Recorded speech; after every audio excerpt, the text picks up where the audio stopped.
पूजा विधि, कथा और आरती। नवरात्रि के पहले दिन मां शैलपुत्री की पूजा होती है।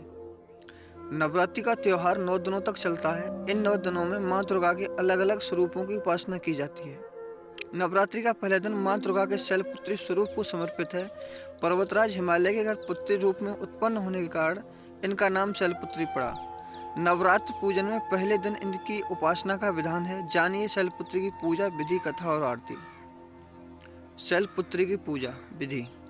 माँ का ये स्वरूप बेहद ही शुभ माना जाता है। इनके एक हाथ में त्रिशूल, दूसरे हाथ में कमल और ये देवी वृषभ पर विराजमान हैं, जो संपूर्ण हिमालय पर राज करती हैं। नवरात्रि के पहले दिन माँ शैलपुत्री की पूजा करने के लिए इनकी तस्वीर रखें और उसके नीचे लकड़ी की चौकी पर लाल वस्त्र बिछाएं।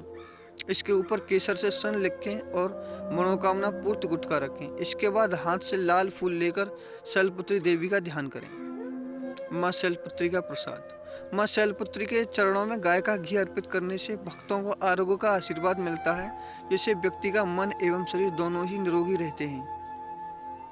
माँ शैलपुत्री की कथा। एक बार प्रजापति दक्ष ने एक बहुत बड़ा यज्ञ किया, जिसमें उन्होंने सारे देवताओं को अपना अपना यज्ञ भाग प्राप्त करने के लिए निमंत्रण दिया, लेकिन शंकर जी को उन्होंने इस यज्ञ में निमंत्रण नहीं दिया। सती ने जब सुना कि उनके पिता एक अत्यंत विशाल यज्ञ का अनुष्ठान कर रहे हैं, तब वहां जाने के लिए उनका मन विफल हो उठा।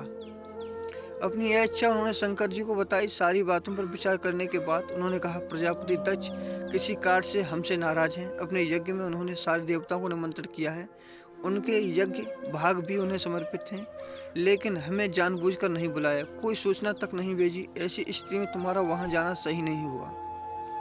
शंकर जी के यह कहने से भी सती नहीं मानी। उनका प्रबल आग्रह देखकर भगवान शंकर जी ने उन्हें वहां जाने की अनुमति दे दी।